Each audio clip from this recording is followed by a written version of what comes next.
Hi. Okay. Hey everyone, thanks for showing up to our Georgia Suburban Homestead live, first of the month live. We've had an interesting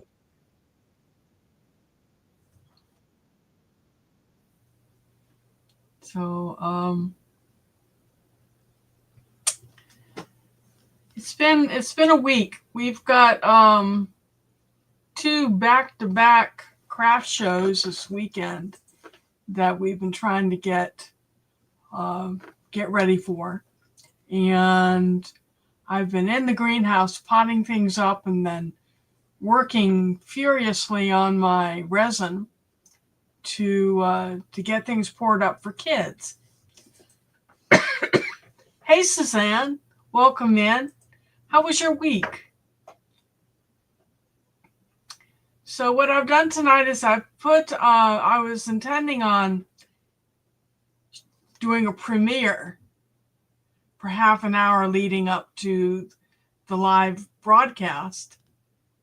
And for some reason, YouTube went ahead and released my video like at midnight instead of I had it set as a premiere to go on at 8 o'clock tonight. I don't know what I did wrong, but if you're kind of confused, don't worry about it. I am too. Uh yeah, it was kind of hectic, Suzanne. Or it's been hectic, and I've still got a lot to do. So we had quite a harvest um, of roses, and hopefully we'll get another harvest or two. In fact, I was going to look up how often they'll bloom.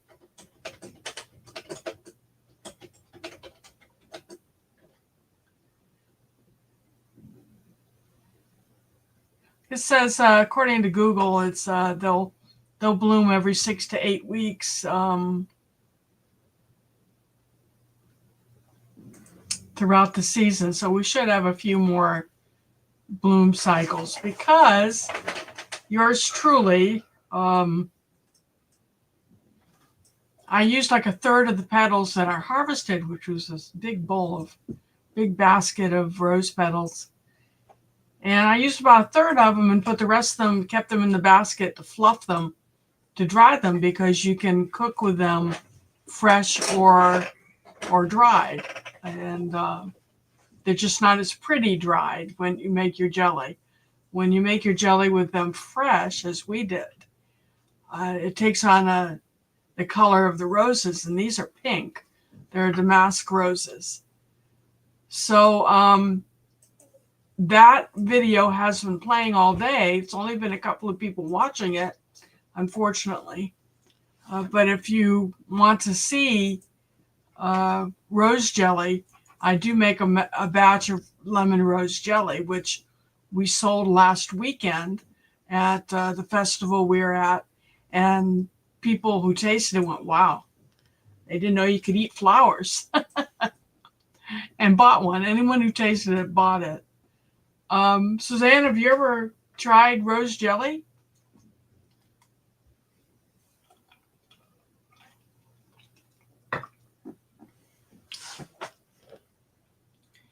So I am going to look up the video and post it.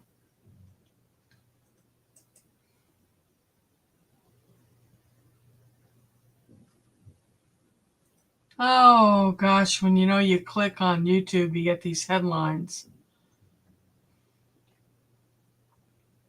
Yeah, 12 hours ago was when YouTube went ahead and posted the rose video, and it should have done it at 8 o'clock tonight, not 8 a.m. So let me post that link for you.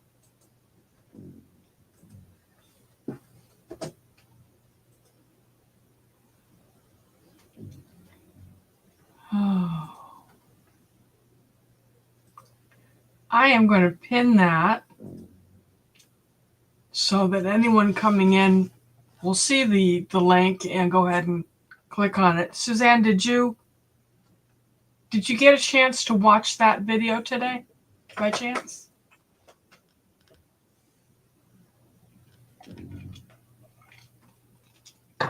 Requin, hello. Thanks for coming in. And thank you for the feedback that you've been giving me on my videos. I really enjoy your comments. So we're talking about YouTube doing something weird to me. I had intended to run my Rose Jam video as a preview or premiere, they call it, and then come into the live, but it evidently started running this morning. Well, thank you. She says, you're welcome. Love your garden. Yeah,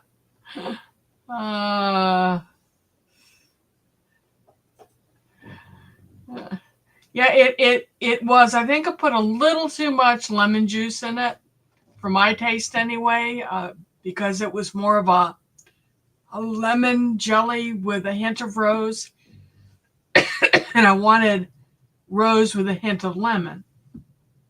So I intended to make another batch of it, but I was just talking about the rose petals which was trying to dry when I went to toss them. When was it, Charlie? Yesterday? They had molded. Yeah. So I'm waiting for another bloom to go ahead, and it should bloom in another 6 weeks, 5 or 6 weeks. It should bloom again. But it was really a disappointment that I lost all those rose petals. I only used a third of them. Yeah, and I spent hours. We spent hours cutting the little white ends off the rose petals. So if you decide you want to you cook with roses, please note that, you've got the petal and then you've got where it attaches to the calyx, I think is the right term, isn't it, Charlie? And the part that goes between the petal and the calyx is white, and it's bitter. So we sit there, but I'd make a stack of them and cut them off with scissors, and that was a lot of work. Yeah. It was, so you like lemon over the rose, but rose is just such a delicate flavor. Mama, thanks for coming in. Or Gwen, I should call you. I know who you are. Yeah, so I even make a simple syrup out of the roses, which is simply boiling them with sugar, and then you put that in a bottle and use that in your tea, or on ice cream or whatever, or pancakes or whatever you use syrup on. But I'll have to wait now a few weeks for the roses to come in again, because I can't believe I wasted all those petals. So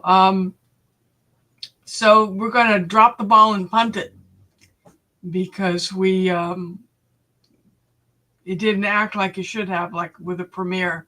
And I've done so many premieres over on my other channel, which is I Died NDE. So it didn't work like it worked over on the other channel. I don't know what's going on. Suzanne, you're thinking that it's a YouTube burp?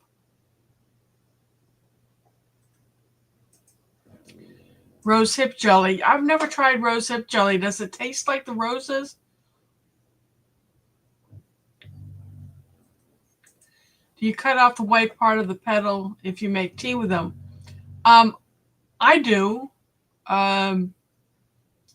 If you're using dried petals as opposed to fresh, I don't seem to notice if it's dried. If it's got the bitter part still on, it doesn't seem to impact the flavor. But when you dry them, they lose their pretty pink color. They look brown. Might be YouTube, a couple of other channels will have the same problem. Yeah, I think the programmers keep changing things around, and I don't know why they just can't leave things be. You know what I mean? Anyhow, so this upcoming, the upcoming festival on Saturday is supposed to focus on children. So that reminds me, I was going to grab a picture of something to show you. But I've been pouring resin for kids. And I know kids like to play with things, but the resin is really just to look at, right? So it's been a while since I made it to try to stay off sugar, but it's high, very high in vitamin C. You're right. I'm wondering if it tastes kind of vitamin C-ish, if that makes any sense to you. Exactly, Suzanne. If it's not broke, don't fix it. Let me go grab a photo of something. Charlie, baby, What?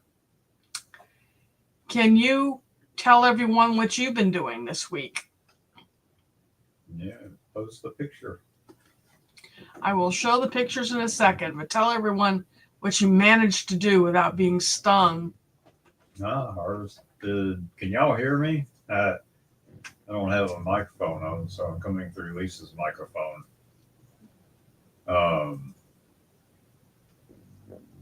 I collected honey this weekend. I collected a bunch of honey this weekend. I had 5 hives that I went into, the 5 hives that survived over the winter, and they were all honey bound, which means they had so much honey they were starting to put honey down into the brood area, which can restrict how much room the queen has to lay eggs. So you don't want that to happen. Anyway, I went in and harvested 6 frames out of all 5 hives and left a few. But out of the 30 frames, I got nearly 10 gallons of honey.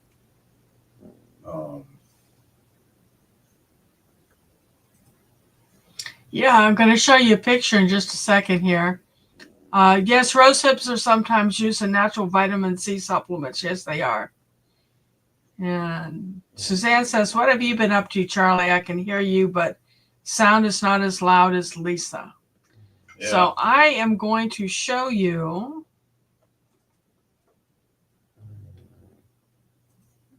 If I can remember how to do this again.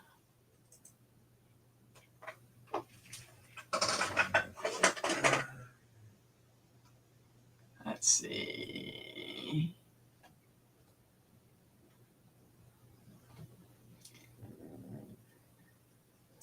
Oh, it's that time of year again, y'all, to, well, that's not what I wanted to do. Darn it. How do we do this? There it is. You just went offline, babe. Yeah, I went to unmute my camera and I unmute the microphone. I lost the camera too. Can you see the Let me see if link? I can figure this out. What do you mean see the link? Device is not connected. We are so challenged when it comes to technology. I wish Suzanne was here whispering in my ear. No.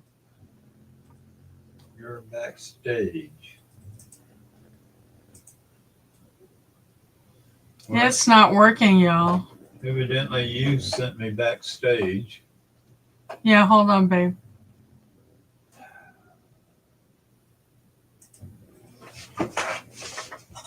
Okay, you're going to have to walk me through this.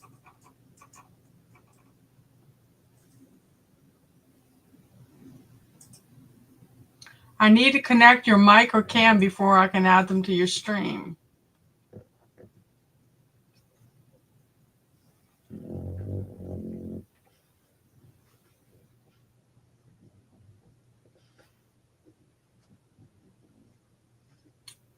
Did you hear me? Yeah, well, I'm trying to figure out how to do that.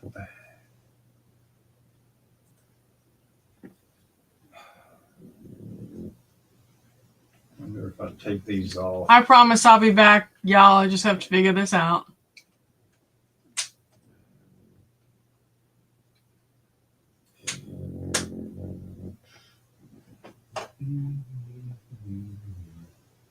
What, you going off too? No. I am trying to get this on the screen and it's not allowing me to.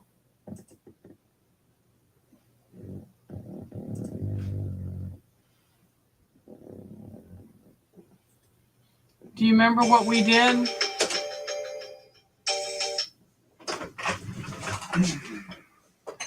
Share screen. I've got this over here. How do we get the single pictures up? Do you remember? Only done this a bazillion times. But it's like the programs have all changed the way they interact.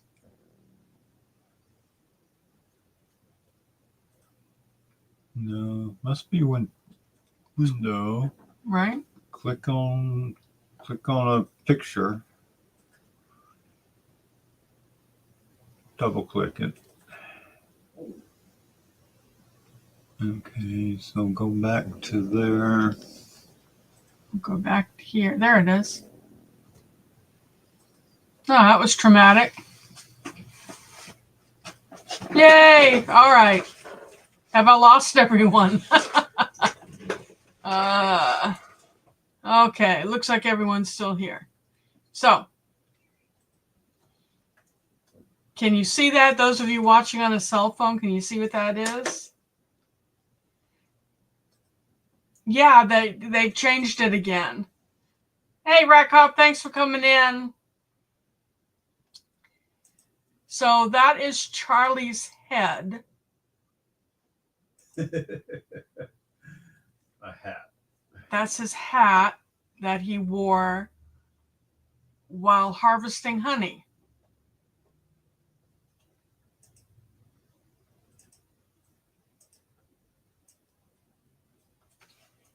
The browser has blocked your mic. The browser's what's killing me. And now it's not allowing me to scroll. Suzanne, they have changed the way this interacts. Yeah, that's not allowing Charlie back in. All right. So he walked around with his girls on his head. And we ended up, now, maybe Charlie, if he can pull his chair over near me. Wait a second, I'll figure this out eventually. Yeah, those are bees.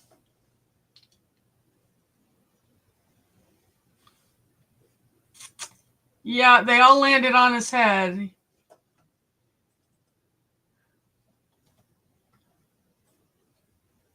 Okay, so we're going to present, share screen, window, and share this one. So Charlie, come talk about what we're looking at here. And I've got the hiccups, I'm sorry. What are we looking at? Oh, that's a frame when I'm getting ready to scrape the caps off. Okay, that doesn't make sense to people who don't know what a frame is or what the caps are. Well, a frame is... In the hive, you have a set of frames. Every frame is kind of flat like this, and the bees build, hopefully, the bees build comb on both sides of the frame. And then for the frames that are going to hold honey, they put the honey into the comb that they built on the frame, and at some point they put a little wax over the top, and that's called capping it. Well, to extract the honey, you've got to take out the frame, break the caps. So you go and you take out the frames and you clean. That was weird. My phone hitting phone just said power off. These are this the Capped. caps on the little cells that hold the honey. Everyone's familiar with the shape of the honeycomb, right? So they've got caps on one side or not. Well, And both then sides. they spit, it's kind of gross. They vomit the nectar into the hole. And then they let it evaporate. It's got to dry out. It's got to dry out. The nectar from the flower is about 5% sugar and 95% water. And they have to get rid of most of that water or it'll ferment. So they cap it when it's down to about 18% water. So once they've capped it, then you can harvest.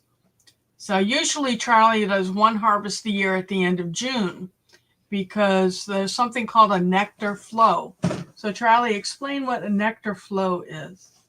Well, when the flowers are blooming and producing nectar, that's called the nectar flow. That, you know, the nectar is flowing from the flowers into the beehive. When they stop flowering and you don't have nectar available for the bees, or for that matter, you don't have pollen available for the bees are going to have to eat what they've collected. And you usually get 2 nectar flows, one in the spring, a really big one in the spring, and then a light one in the fall, because there are a few plants like goldenrod that like to bloom in the fall. They're basically the annuals that have grown through the year, and they're getting ready to set their seeds, so they bloom in the fall. And so you'll get a little bit of nectar flow from that. So your majority of your nectar flow, though, is in the spring when the trees are blooming. Most of your honey is going to come from the trees. Although this year the wisteria bloomed, and that's more of a vine than a tree. So we've had an early spring here, and the wisteria came in, and it came in hot and heavy. So Charlie and I, we could smell the honey as it was building in the hives. And the last time that happened, it was wisteria honey, which is like the most delicious stuff you've ever tasted in your life. You can smell the flowers in it, and it's not too sweet. It's wonderful on waffles or in herbal tea. It's just fabulous. In fact, it's so good, he wouldn't sell it that year. Lisa wouldn't let me. Well, this year, the hives are so full of honey that he went ahead and harvested. And this is what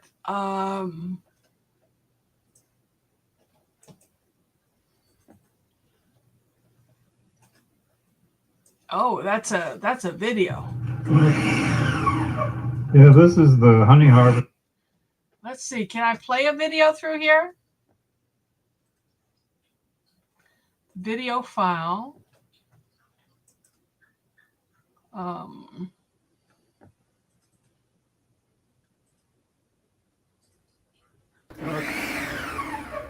Yeah, this is the honey harvest this last weekend. I'm making jam in the background. This last weekend, we got 2 5-gallon buckets and pretty close to being full on both of them.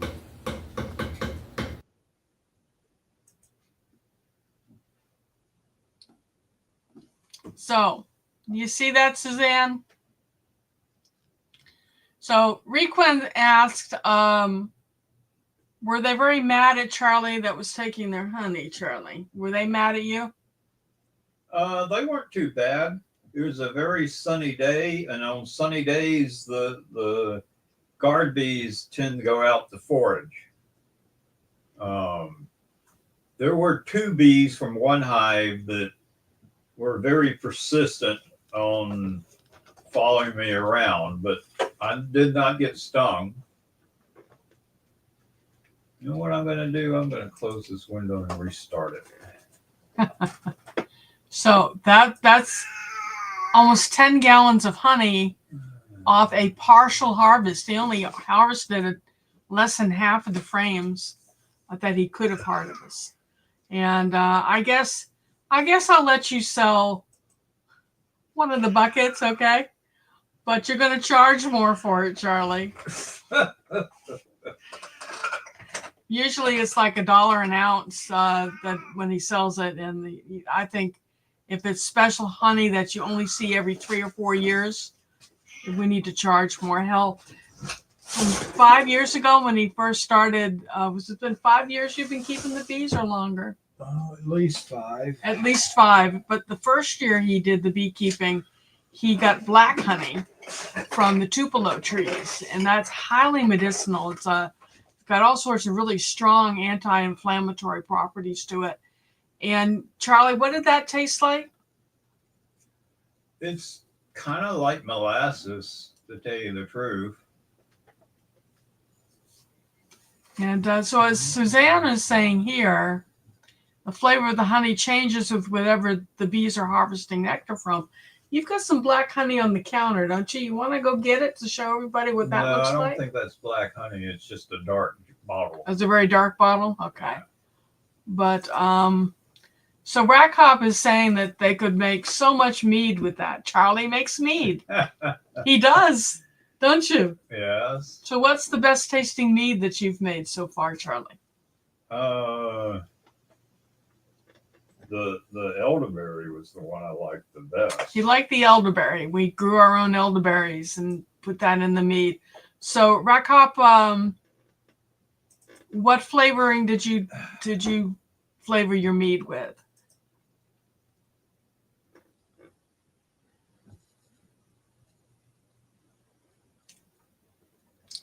And while you answer that, okay, Suzanne wants to know how hard is it to make mead? And it's pretty easy. Just like making wine, except you're using honey. Well, get more detail than that. Suzanne, what's the process? Get your bottle, sterilize the bottle, put for me, put the honey and the water in there and stir it till the honey dissolves. Put in your yeast, put a stopper thing on there that lets the pressure out and that keeps the bugs out. And then you wait until you decide it's either stopped bubbling or you're going to drink it while it's still bubbling a little bit. So Rack Hop did it with lavender. We can do that this year, maybe? Yeah. That might be yummy. We love lavender. I cook with it quite frequently.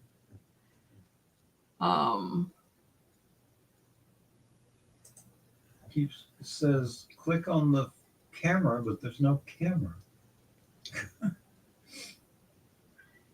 Gixmo, you can pee when you're hard, you're talented. Suzanne, looks like you're going to be busy tonight. Oh.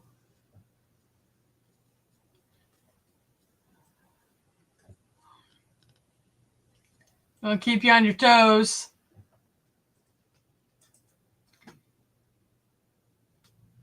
Oh no, that's what gets these people off, Suzanne, and pervert. Not you. He's the pervert. And to him,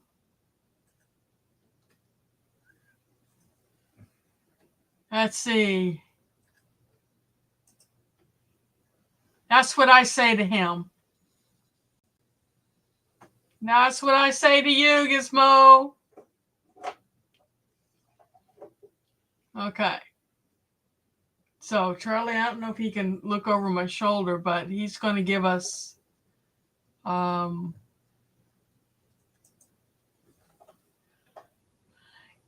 tour of his garden. Ouch. I can see it through the YouTube channel. I just can't get. Yeah. So Charlie, what is this a picture of?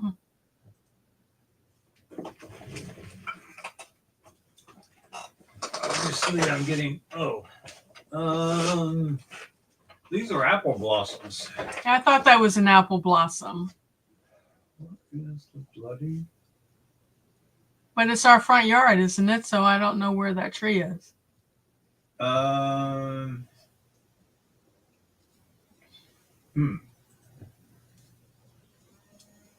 may be a plum then. Might be your plum. Yeah, that's what it is your plum. Now, he's been having trouble with his plum tree and his almond tree dropping fruit. This year, they put on a lot of fruit and then dropped again. I don't know why that they would be dropping their fruit. He's fertilized everything. He sprayed everything. And the only other thing I can think of is poor pollination. Now, we put out mason bees, so we should have had plenty of pollinators. And you said you saw the mason bees on your blooms, right? Yeah, I saw bees on the blooms. Only thing I think of is the trees are just still young. Yeah, well, we've got some other fruit trees that are younger and they're producing. So, yeah, I'm about to call them and find out what's going on.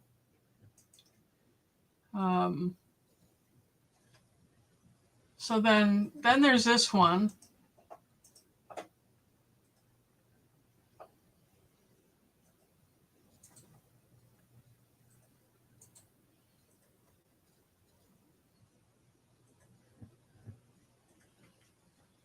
So which one was this? Can you all see the little tiny fruit on this? This is the other plum tree that has kept its fruit, and it's only been in the ground 2 years. The first one's been in the ground 4 years, and it drops its fruit. This one gave us fruit last year.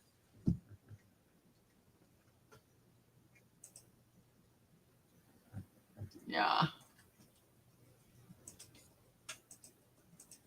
So let's go to the next one.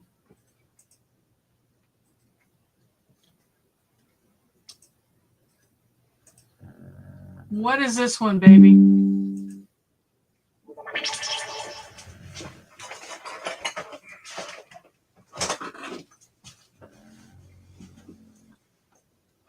Those are little bitty plums. Those are the bitty plums. Before it dropped them. Before it dropped them. So that first photograph was that tree, this particular tree in bloom. And these are the fruits it put on. And Charles says it's just dropped most of them.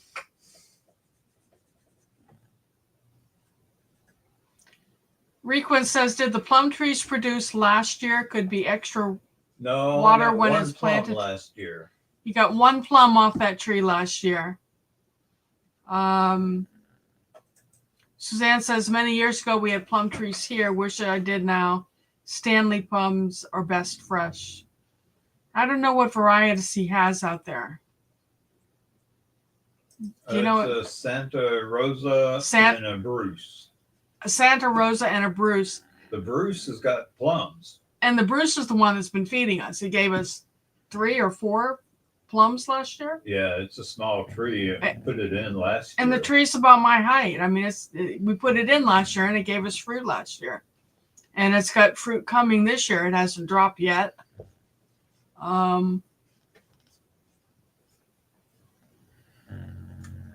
Let's see. I showed that to you. Some of the things that I'm growing that I'm selling.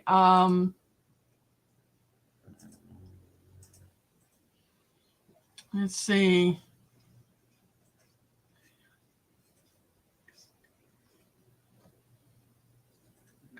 So I grow in these little cell packs. And I've got 3 different trays of these varieties of tomato. And most of what I grew this year are beefsteak tomatoes. I've got black, red, pink, yellow and green beefsteak tomatoes, which produces like the 1 pound fruit. And I've sold this many out of each tray. So now I've got these and I need to sell them and get them in the ground. So I'm offering them at the markets that we're going to this weekend for $1 a plug. Now, if you notice, if you look real close to it, you'll see that there are multiple plants per plug. And so I sell them bare root. I pull the plug out, put it in a bag. And what you do is you put water in the bag so it covers the root ball, squish it a little bit, and then you can pull those plants off, separate them and plant them either in a pot to let them get some height to it or in the ground if you could baby them a little bit. And they're perfectly fine and they thrive. So what do you all think about it for $1? Is it worth selling the bare root tomatoes for $1?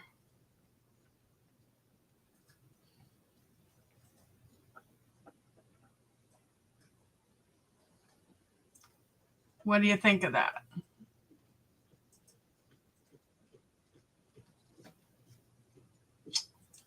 So let's see.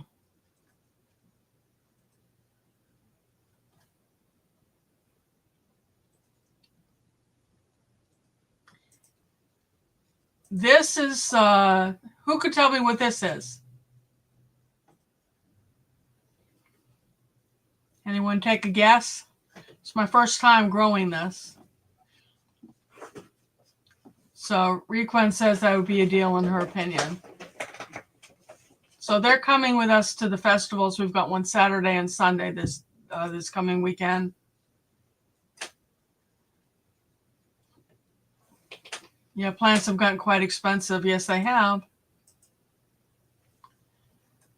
So what do you think? What do you think this is? Who's our plant experts in the group here? Hint, it is a perennial. It's one of the survival, or Charlie calls them zombie apocalypse plants. It is in the thistle family.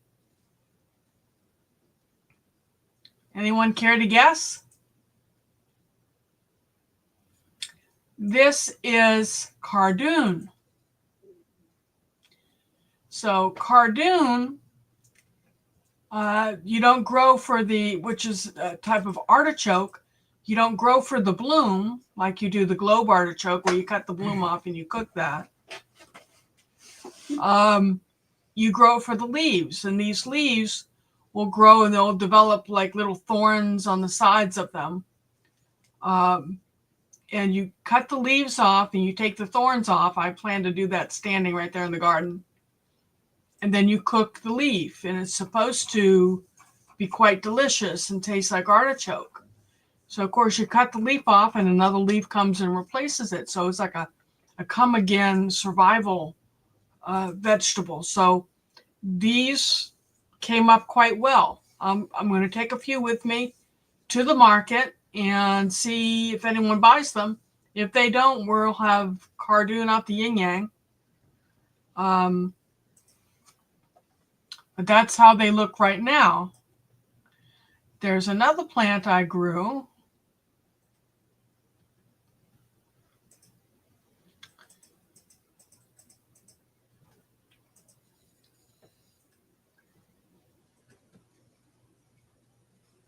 This is a medicinal. Anyone recognize it? This is a perennial. I've had plants. I usually have one or two of these growing I keep them in pots. In the ground, they tend to be finicky a little bit. I think a little bit further north than where we are in Atlanta, that they would be a perennial for years. Nope, not lemon balm. This is an expectorant. It is very bitter. If you have a wet cough, you make a tea out of it before you go to bed by picking 3 or 4 leaves, steeping them in water, 15 minutes. Oh, look who's here. I finally found it. Yeah. Okay, great. There's like Welcome 6 back. layers.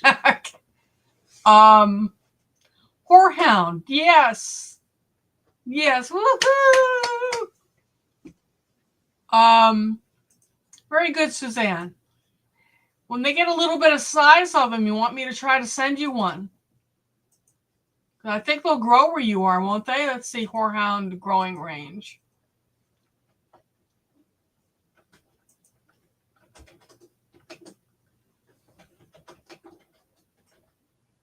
It'll grow in zones 3 to 10. I'm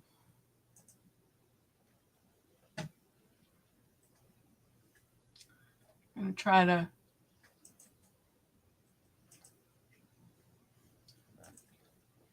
Let's see.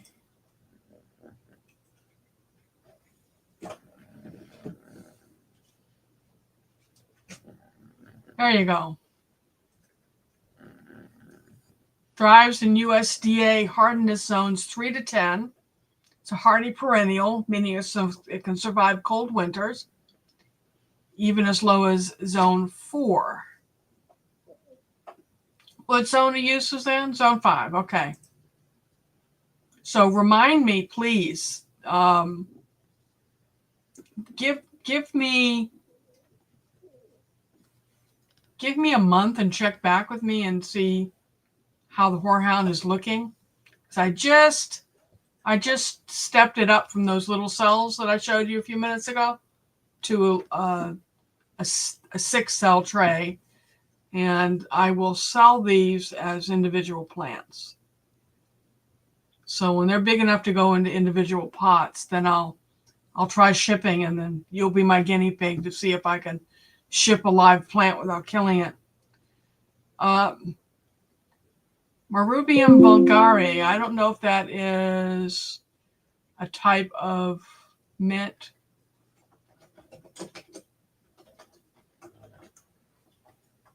It is in the mint family. Very good. Native to Europe.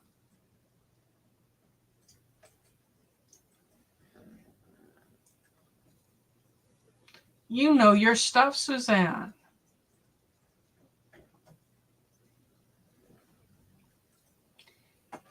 Now, I have to tell you, it's bitter. It is really bitter.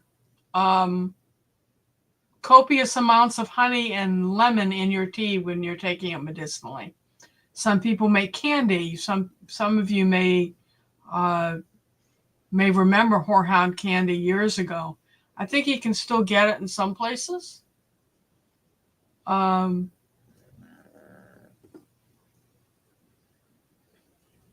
Yeah, it takes 2 to 5 years. And it can reach a height of 2 feet with an equal width. You want to know the benefits, everyone?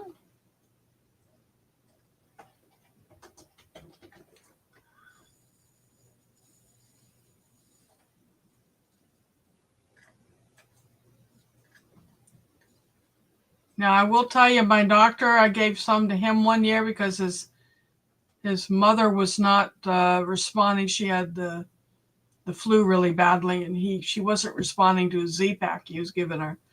And I brought him some of this herb and said, here, give this to her. And he says, wow, you cured my mom. Who's the doctor?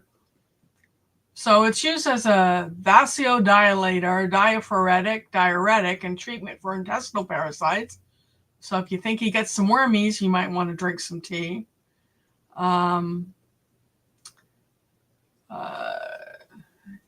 Anything, this is talking about bile secretion. Anything that you consume that's bitter stimulates bile secretion, and that includes dandelion leaf, fresh dandelion leaf. And that's why you want to chop that into your salad if you eat a salad before you eat your main meal, because it'll stimulate your bile production and help you digest your dinner. It it is absolutely one of the best medicinal herbs to have in the yard if you tend to get the flu or get coughs that you can't get rid of. So, been allergic to bees and honey since I got stung like a dozen times. Wow, you can't even eat honey? Oh, That's a little strange. yeah, that's strange, Charlie says. So you all know that I work with resin, right?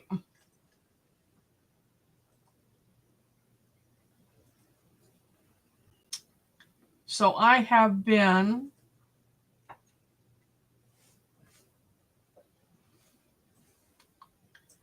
let's see. Okay, now it's acting like it doesn't want to.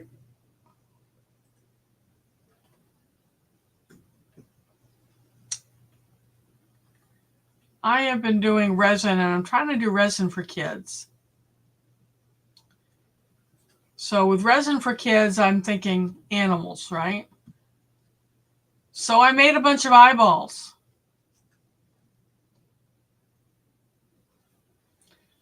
So these eyeballs take 2 to 3 days to make.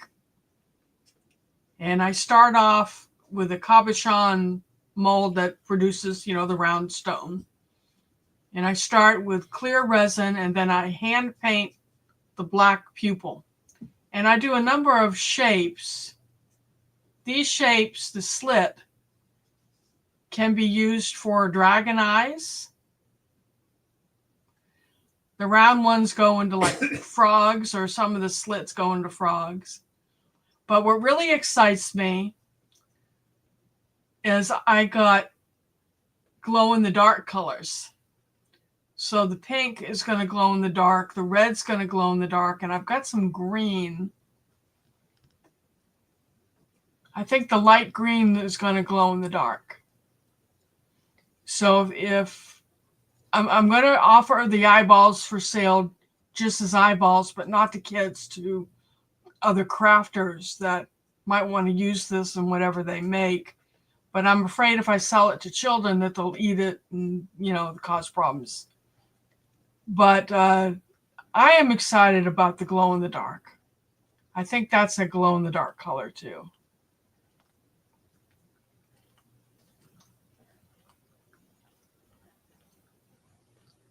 Green glow in the dark spooky, yeah. Oh. Okay.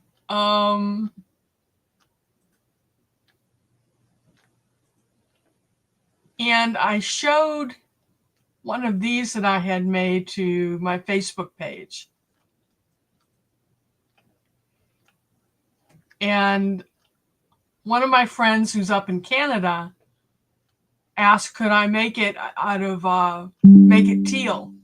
And she's bought 2 of them. One's in purple, and then this one was a special order. She ordered for her bathroom. Her bathroom's color motif is teals and blues. So she's going to put that up on the wall. I'm kind of proud of that, learning how to mix colors to get the right shades. And the kind of neat thing about this pigment that I'm putting there, yes, I'm selling art,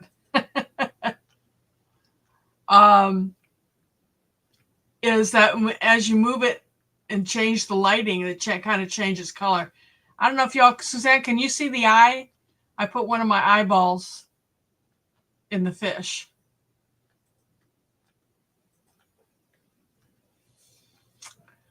Let's see, what else can I show you?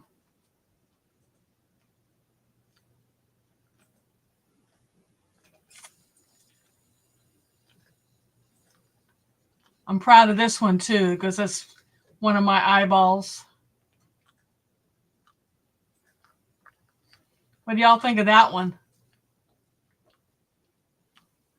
Again, I hand color.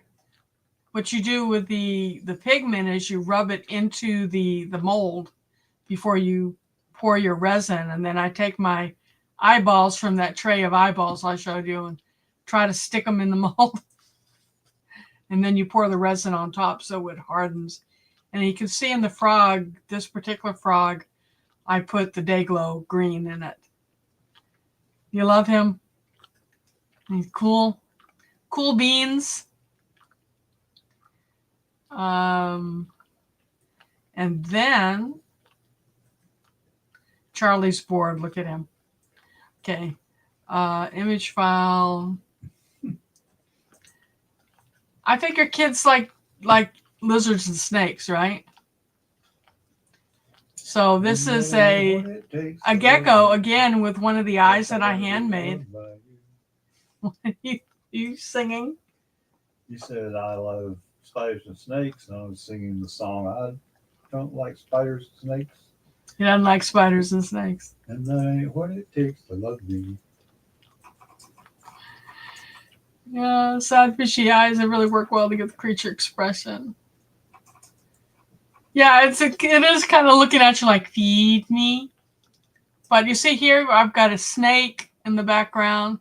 And one thing I've noticed with this particular pigment is in the sunshine, as it absorbs sunshine, it changes color. This one is a snake he's sitting on that's kind of golden.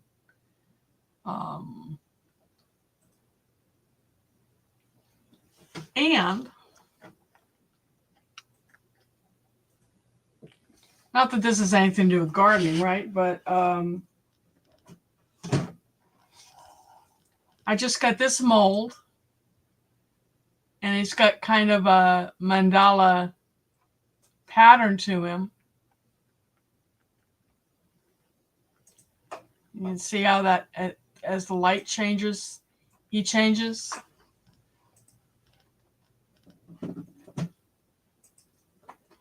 I got another new mold that's a little frog that I think that's really special. Yeah, it's a gecko, right? So this is a little frog, and I don't know whether to make that into a pin or just leave it for kids to play with.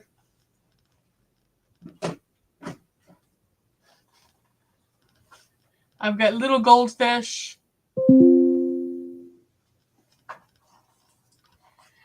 And she said, I don't like spiders and snakes. That ain't what it takes to love me. You fool, you fool. Don't like spiders and snakes. My husband. I'm old. What can I say? Old songs. That's my first toad. How's that for a warty toad? Can you see the eyes in him? 1974. Is he ugly or what? Old warty ugly thing. I got a mandala frog.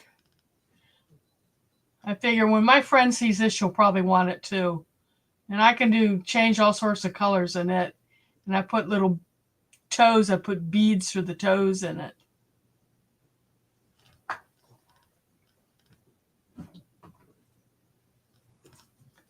But this is the fish. This is probably the last frog I'll do for a while. Big frog, until more of them sell.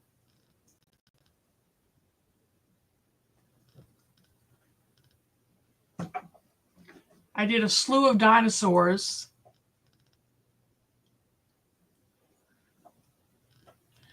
And that's actually sand.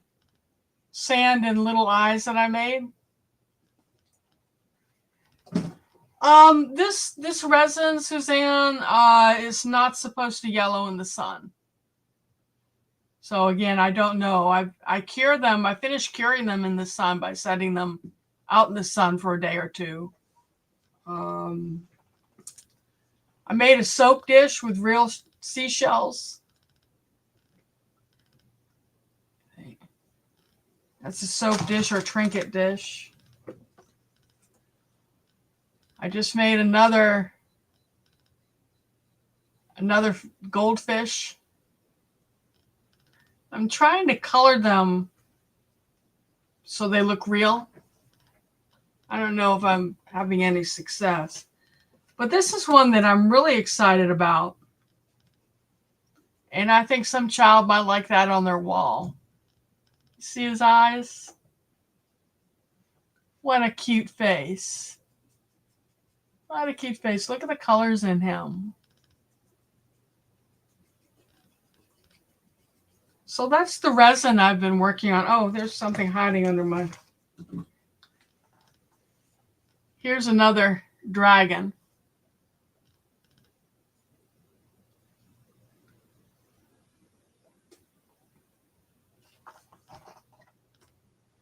Yeah, I think he's sweet too, Recop. And then wire wrapping. You all know I make jewelry. This is my first snake. This is Year of the Snake, right? Can you see that? That is a arm cuff. Now, I'm not going to put it up on my arm, which is where most people would wear it because I got fat, flabby arms.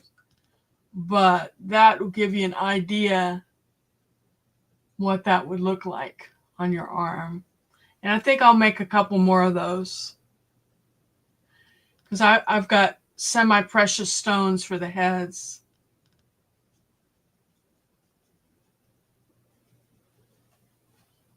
So that's the way that's what that looks like. So that was my week. So how many things have we covered? Gardening, jelly making, resin artwork, and jewelry. So that's what yours truly does in between working at the Home Depot. And I try to stay busy so I don't make Charlie too crazy. But before we say goodnight, I'm going to show you what Charlie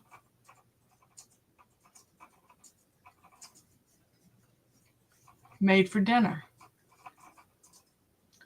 So he's been taking over a lot of the kitchen duties while I work like a fiend.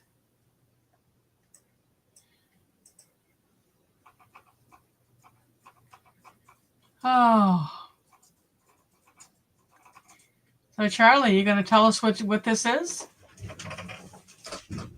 It's a cottage pie. Cottage pie. So what's in your cottage pie? Onions, peas, mashed potatoes, ground beef, and mushroom soup. Mushroom soup? Mm-hmm. Huh. I'm going to have to go get some after we're off the air.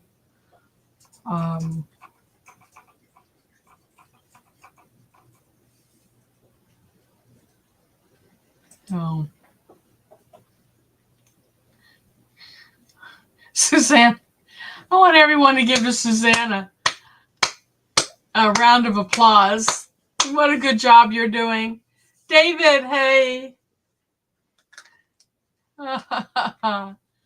Oh, we've been having a lot of fun tonight, David. I'm so glad you're here. You're here. Obviously, I need a rest. But no drawing tonight, but next time, 2 weeks from tonight, we'll do some drawings for some prizes. So let's hope that we make good sales this weekend and next weekend so I can afford to have some really nice drawings. So did everyone get their seeds and things that they won last time? That's one thing that, with the mail service, the way it is now, I'm never sure if people get what I send them. So if you won something from me and you didn't get it, I need to know, because I'll go to the post office and complain and then resend if I have it. Like I know I sent 2 people seed from my seed stash or something that I grew. And then I sent some people some things from either Baker Creek or Amazon, and those should get to you.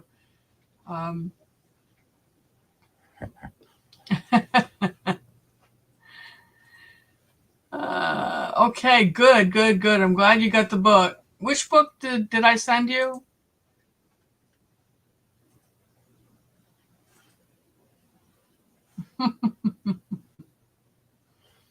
Yeah.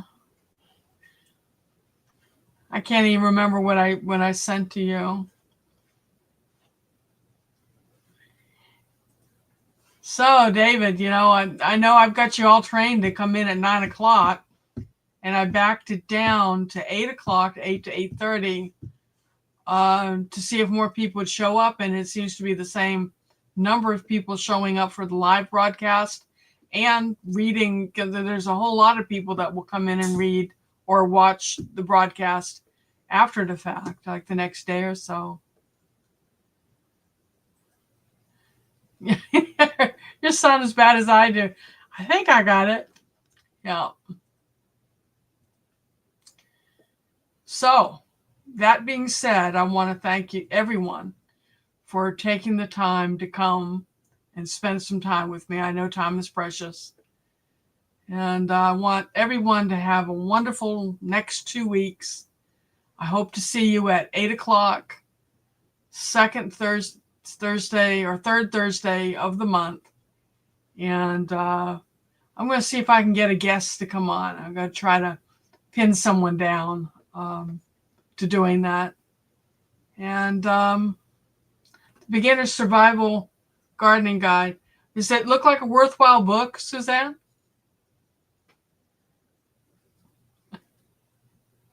Ha ha, David.